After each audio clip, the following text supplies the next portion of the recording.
Good evening friend. आज का हम लोग का जो टॉपिक है वह है आपका analysis done for the design. तो डिज़ाइन के लिए कौन कौन सा एनालिसिस हम लोग करते हैं वही हम लोग को पढ़ना है आज। तो हम लोग अब हेडिंग दे देते हैं 5वां number,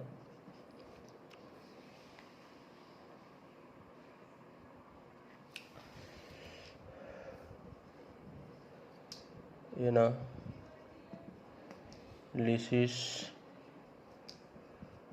done for the design is. तो डिज़ाइन के लिए कौन कौन सा एनालिसिस करते हैं उसी के बारे में अब हम लोग को पढ़ना है। तो सबसे पहला चीज़ हम लोग को देखना रहता है सेफ्टी। दूसरा चीज़ हम लोग को देखना रहता है सर्विसिबिलिटी।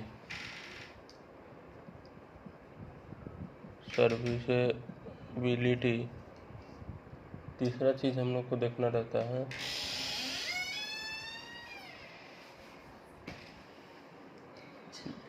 ड्यूरेबिलिटी। चौथा चीज़ हम लोग को देखना रहता है economy.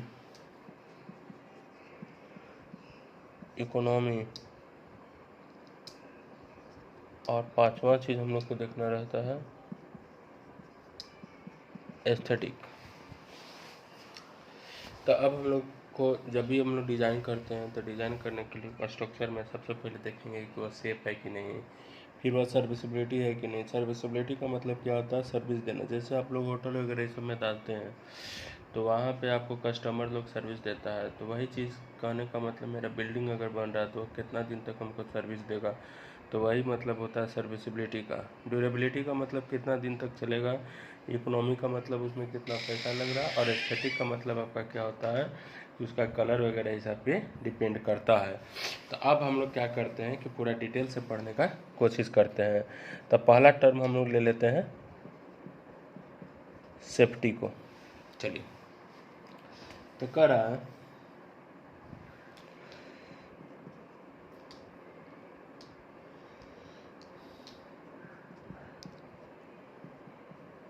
a structure must be safe with sufficient factor of safety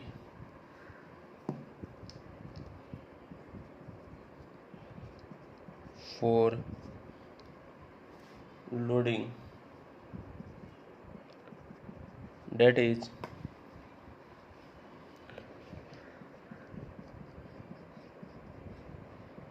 expected to come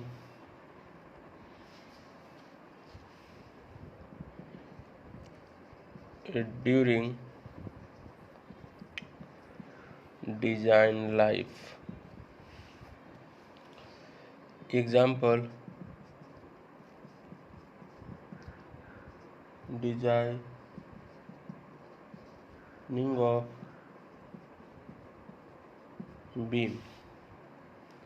ठीक है, तो सेफ्टी का मतलब क्या होगा अब हम लोग समझते हैं।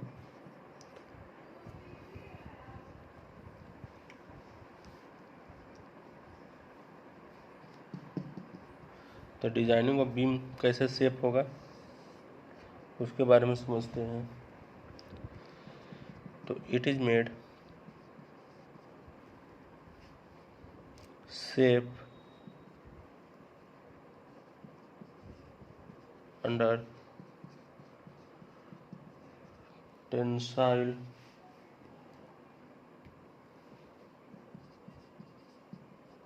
लोडिंग by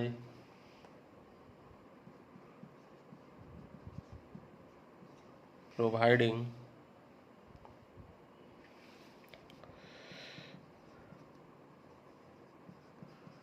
adequate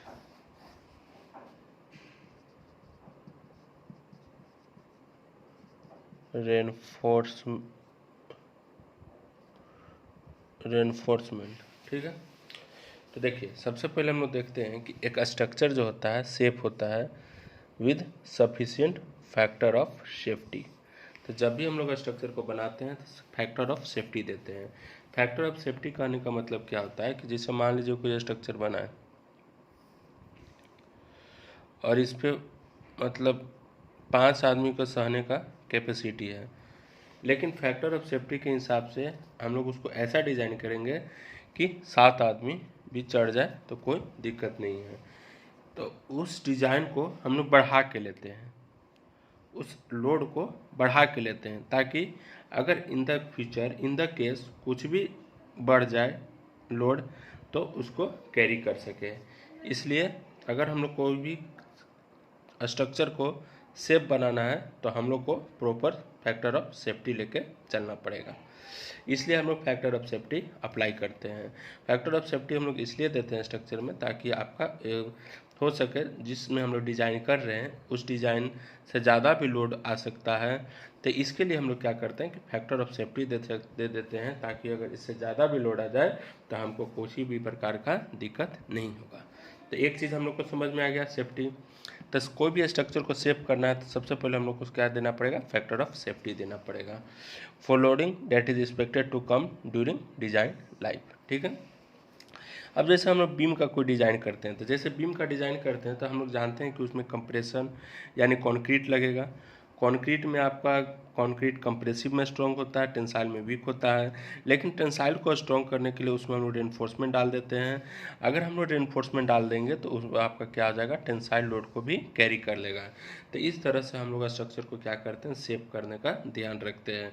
तो हम लोग को अगर स्ट्रक्चर बनाना है तो सबसे पहले हम लोग को सेफ रखना पड़ेगा, और सेफ के लिए क्या प्रॉपर कंडीशन होता है, फैक्टर ऑफ सेफ्टी अप्लाई करना पड़ेगा। और सेफ करने के लिए हमको ये भी ध्यान रखना है कि मेरा जो स्ट्रक्चर होगा वह मेरा क्या होना चाहिए, इकोनॉमिकल होना चाहिए। चलिए अब हम लोग दूसरा केस देखते हैं। दूसरा केस है आपका सर्विसेबिलिटी। सर्विसेबिलिटी, तो देखिए सर्विसेबिलिटी का मतलब क्या होता है कि जैसे आप कोई होटल में गए खाने खाने के लिए, तो आपको वहाँ का वेटर सर्विस देता है। अगर दाल घट गया तो दाल ला के देगा तुरंत, सब्जी घट गया तो सब्जी ला के देगा तुरंत। तो यही जो सिस्टम होता है उसको हम लोग क्या कह देते हैं, सर्विसिबिलिटी कह देते हैं। तो आपका बिल्डिंग कितना सर्विस दे रहा है वही चीज़ को हम लोग सर्विसिबिलिटी कह दे रहे हैं। यानी वो आपका जो बिल्डिंग है रेन को कंट्रोल कर पा रहा है कि नहीं कर पा रहा है, सनलाइट को कंट्रोल कर पा रहा है कि नहीं कर पा रहा है, यही सब चीज़ को हम लोग को देखना है। यही चीज़ क्या कहला जाता है, सर्विसिबिलिटी कहला जाता है। तो लिखेंगे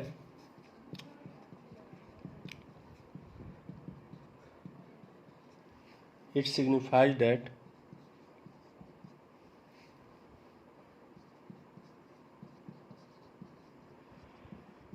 a structure should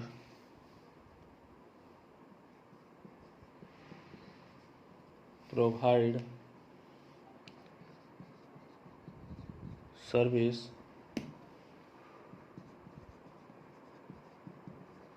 for which it is constructed. बात समझ में आ गया। सर्विसिबिलिटी का मतलब सर्विस देना, वही चीज़ है। जैसे एग्जाम्पल अगर हम लोग देखा जाए इसका, तो कह रहा है कि डबली रेनफोर्स्ड बीम मोर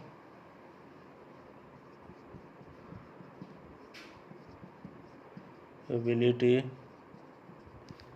than singly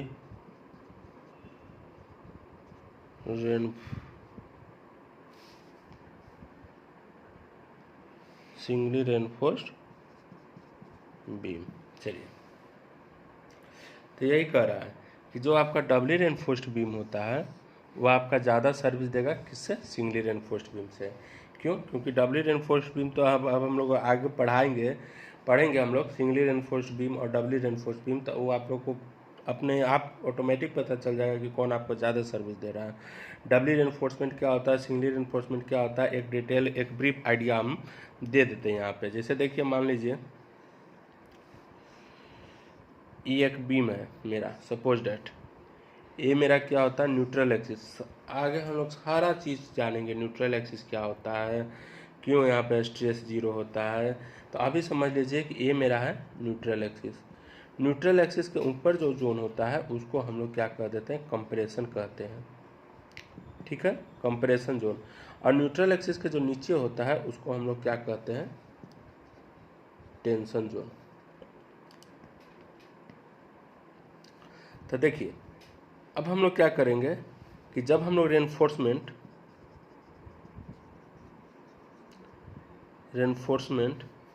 सिर्फ टेंशन जोन में प्रोवाइड करेंगे, टेंशन जोन में, यानी ये आपका टेंशन जोन हो गया, और यहाँ पे हम लोग रेनफोर्समेंट प्रोवाइड कर देंगे, तब आपका क्या होगा कि यह सिंगली रेनफोर्स्ड बीम हो जाएगा। ये आपका क्या होगा, सिंगली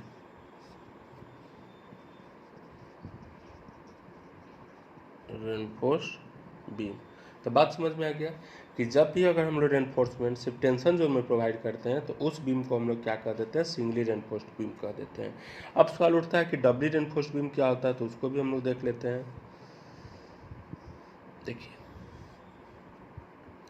ये आपका न्यूट्रल एक्सिस हो गया, ये आपका कंप्रेशन जोन हो गया,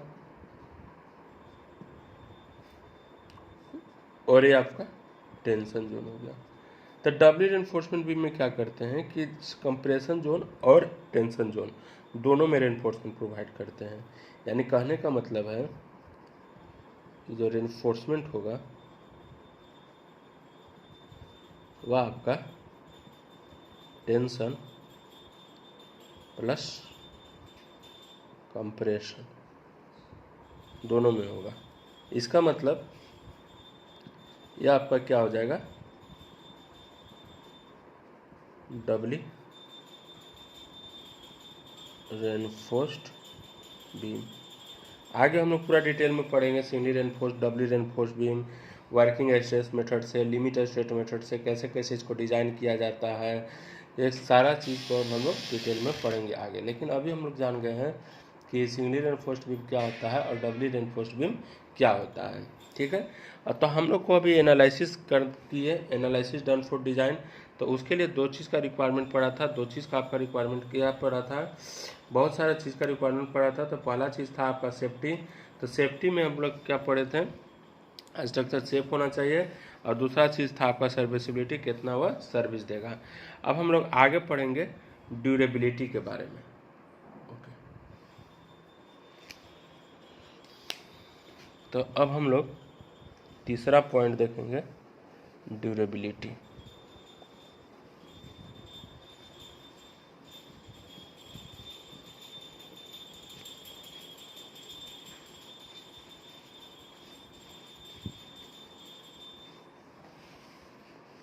चलिए अब हम लोग तीसरा पॉइंट देखेंगे, ड्यूरेबिलिटी। ओके, तो देखिए ड्यूरेबिलिटी का कहने का मतलब क्या होता है कि जैसे मान लीजिए ये पेन है, तो ये पेन कितना दिन चलेगा, 4 दिन चलेगा कि 5 दिन चलेगा कि 10 दिन चलेगा कि 15 दिन चलेगा, यही इसका क्या कहलाता है, ड्यूरेबिलिटी कहलाता है। अब ड्यूरेबिलिटी, अब मान लीजिए एक कमज़ोर रहता है तो एक कुछ और कम दिन चलता है, एक मजबूत है तो एक कुछ ज़्यादा दिन चल रहा है। यानी कहने का मतलब है कि वो एक्सटर्नल एटमॉस्फेरिक कंडीशन को जो स्ट्रक्चर जितना झेल पाता है वह आपका उतना ही ड्यूरेबल होता है।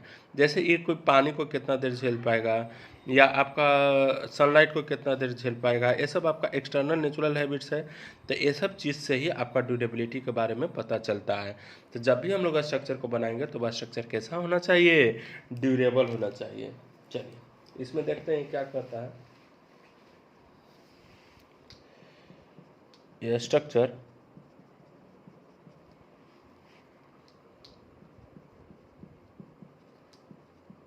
should be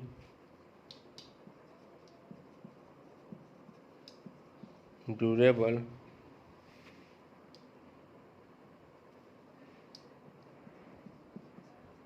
और sustain loading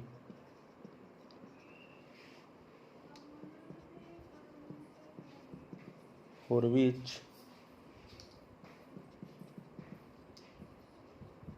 it is designed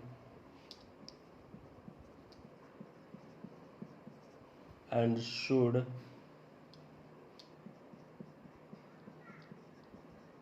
perform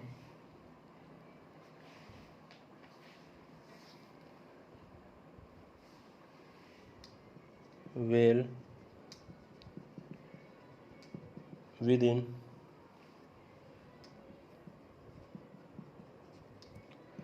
safety limits and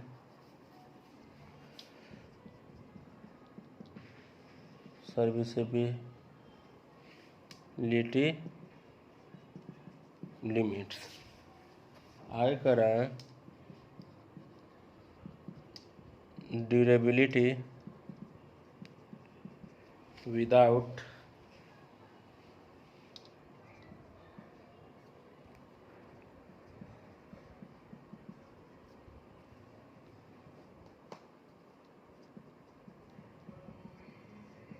serviceability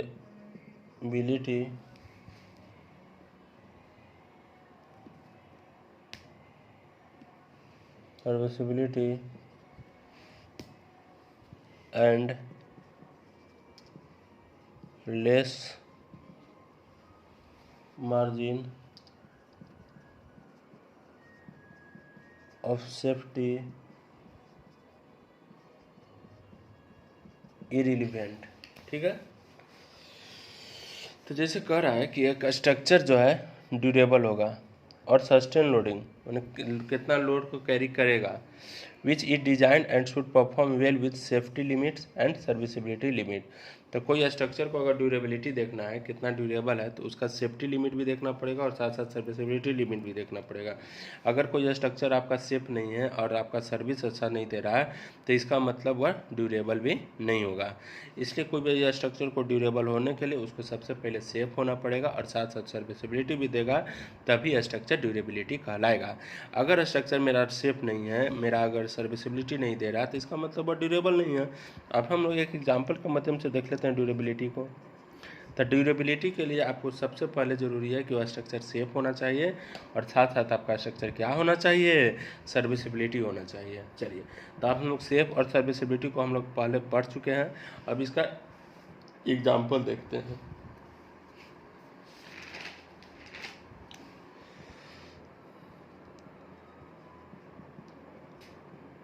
By providing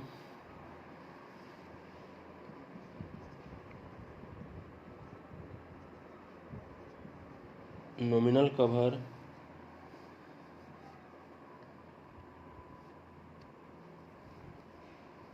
चलिए, तो अगर हम लोग नॉमिनल कवर प्रोवाइड करते हैं तो स्ट्रक्चर क्या हो जाता है, ड्यूरेबल होता है। अब कवर के बारे में भी हम लोग पढ़ेंगे, बहुत सारा कवर होता है।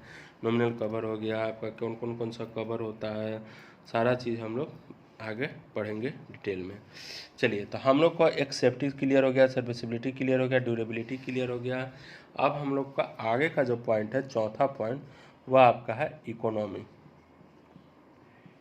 तो जाहिर सी बात है, इकोनॉमी क्या होता है, आपका पैसा कम लगना, उसको हम लोग इकोनॉमी कहते हैं। लेकिन पैसा कम लगने का मतलब ये नहीं है कि वो आपका स्ट्रक्चर सेफ नहीं रहे। हमको सेफ्टी का भी ध्यान रखना पड़ेगा, हमको इकोनॉमी का भी ध्यान रखना पड़ेगा। ये नहीं कि पैसा कम के चक्कर में हम उस स्ट्रक्चर को सेफ ही बनाना भूल जाए, नहीं, हमको सेफ भी चाहिए और हमको साथ साथ इकोनॉमी भी चाहिए। तो कह रहा है कि डिजाइन एंड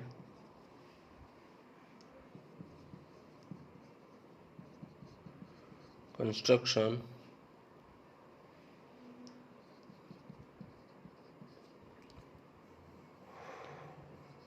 of any, पूरा कहानी पढ़ना है हम लोग को और कुछ नहीं है। Structure should be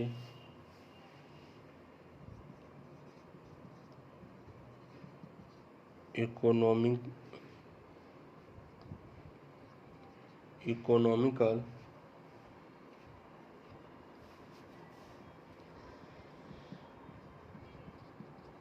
without affecting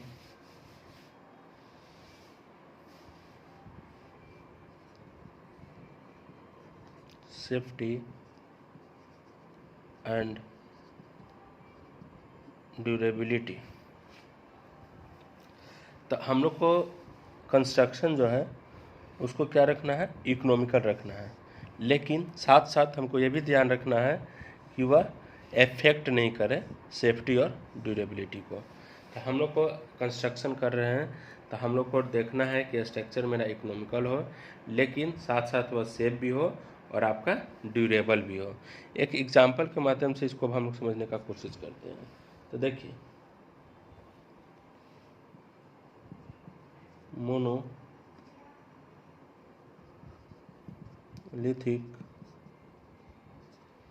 casting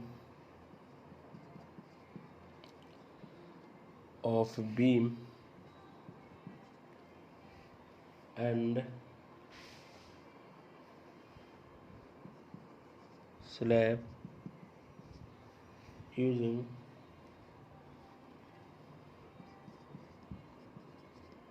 pozzolana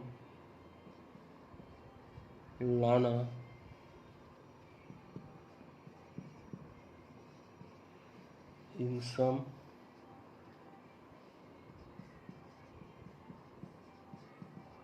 proportion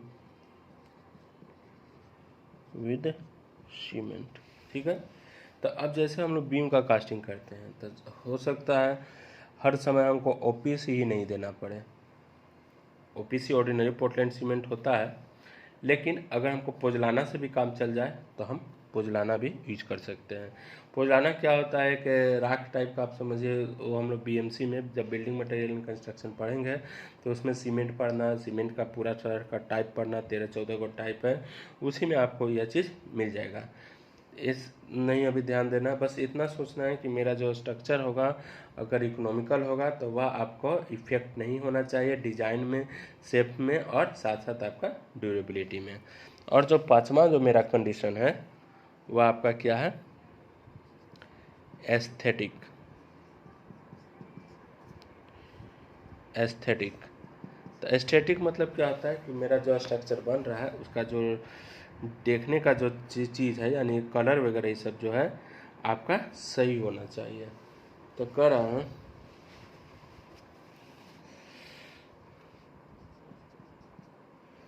कि if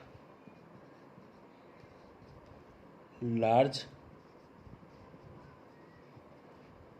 investment is done over design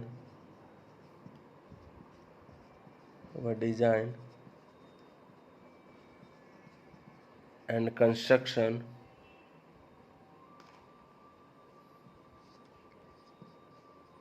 of a structure,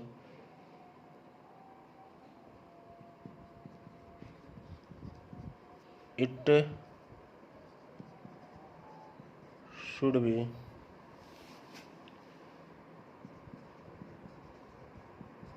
aesthetic। मतलब good in appearance.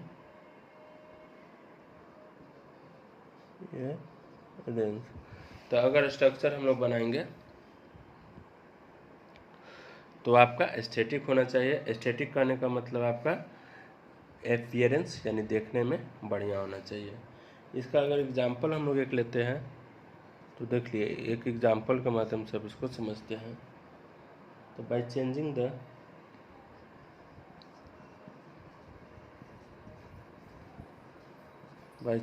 The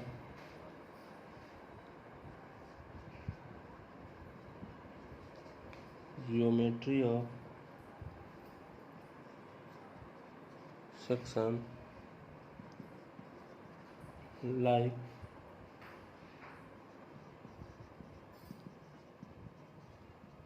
providing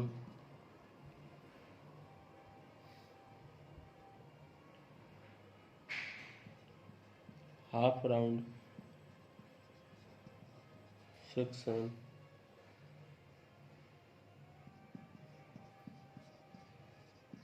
instead of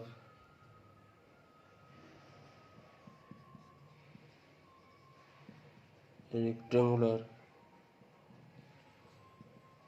section.